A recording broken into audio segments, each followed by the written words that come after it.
28th National Flag Day is considered by the Salute to a Clean Flag movement as our day. As our name states, we advocate for only clean and pristine Philippine flags to be raised and proudly displayed in all the buildings and all ports of entry to show Filipinos and the world that atin ito.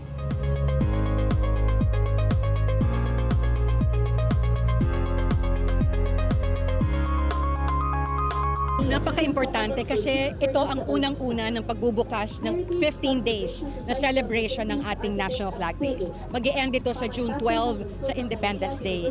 But napaka-importante dahil one of our missions is to really make sure that people know that there is a National Flag Day. Hindi ito natuturo sa mga eskwelahan.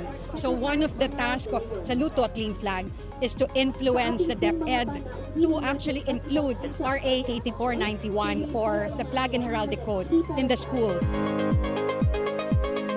Ako kasi sa pioneer talaga na nag-organize nila dito with Monique ng kauna-unahan pa lang na Salute to a Clean Flag nung first time na i-launch ito.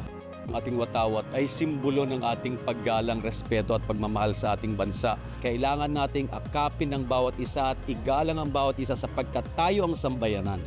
Tayo ang magtataguyod para umunlad ng ating bayan.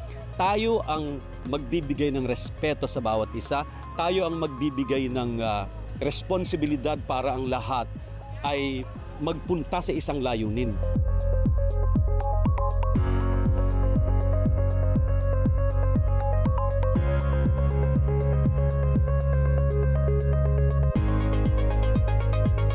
I was rehearsing it at home, and you know, I've sang the Lupang Hinirang so many times. There's more significance here because, you know, it's the raising of the national flag, you know, that beautiful, humongous flag.